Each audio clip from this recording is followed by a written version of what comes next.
For all the talk about satellites and cloud computing, there is a physical reality that underpins the modern world: subsea fiber optic cables. These bundles of glass, no thicker than a garden hose, are the true internet. They snake along the ocean floor, carrying 99% of all global data from your credit card swipes, $2 trillion stock market trades, and all vital military communications. They are the invisible, indispensable infrastructure that makes global finance and intelligence possible. But because they are out of sight, they are also dangerously out of mind, and the world is failing to see the biggest strategic vulnerability of the 21st century. Unlike the complex, distributed network of the power grid, these cables represent a few concentrated choke points. There are only a handful of places where they surface or where they are clustered together, making them a perfect high-value target for a hostile state. And while China poses a threat through ownership and manufacturing, the most immediate and acute danger comes from Russia. Russia possesses some of the world's most sophisticated deep-sea submersibles and spy ships, specifically designed to operate undetected near these vital cables.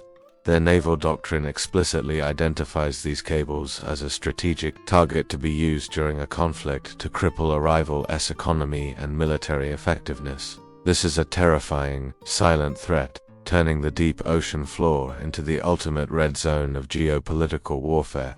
If the global internet goes dark, the modern world goes dark with it. The attack is executed by highly trained Russian submersibles, operating thousands of feet beneath the surface. They use custom tools to target and sever a cluster of major transatlantic and transpacific cables simultaneously.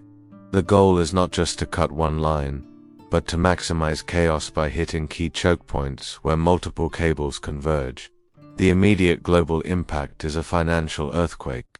New York, London, and Tokyo stock exchanges slow to a crawl as billions of dollars in transaction data are lost or severely delayed. Financial institutions are paralyzed. The global economy, which runs on the instant transfer of information, suffers a catastrophic hemorrhage. Simultaneously, the US military's command and control systems are instantly thrown into disarray. While secure military links exist, the immense reliance on commercial high-speed routes for logistics, intelligence sharing, and communication with global bases is severely degraded. Critical intelligence streams slow to dial-up speed. The ability of the US to rapidly coordinate its forces across the globe is instantly compromised. The US response is a chaotic scramble. Pinpointing the exact location of the break is difficult and slow, and sending maintenance ships to repair deep-sea damage takes days, if not weeks. The paralysis is total. The geopolitical dilemma is terrifying. The US knows who is responsible, but proving a hostile, state-sponsored attack on international waters and deciding how to retaliate without triggering a kinetic war is a nightmare. Russia has successfully achieved a massive strategic victory, shutting down the global economy and blinding the US military, all while operating in the gray zone of international law. The attack proves that the world is only as secure as the fragile lines of glass on the ocean floor. The subsea cable attack forces a terrifying and irreversible strategic reckoning. The world must now confront the reality that global connectivity is a strategic liability. The long-term consequence is the death of the unified, globalized internet we once knew. This event triggers massive, desperate investment by the US and its allies into redundancy and resilience.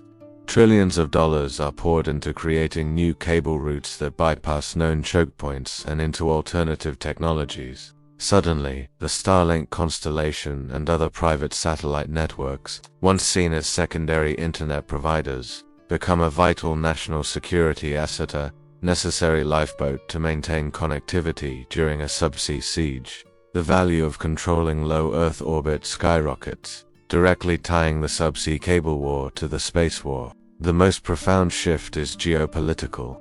Nations hostile to the US realize the devastating effectiveness of this strategy and begin developing their own deep-sea capabilities, turning the world's oceans into a vast, silent battlefield. International security doctrine shifts to include the protection of critical infrastructure in international waters, creating a new maritime arms race. The global village is starting to fracture, replaced by regional, secure, and sovereign internet zones. The US must now lead a global effort to protect 500,000 miles of fragile infrastructure, a task that is nearly impossible. The final lesson is that the most powerful nations are those with the greatest digital defense, and the true cost of global dependence is a vulnerability that could cripple the world economy with a single coordinated attack.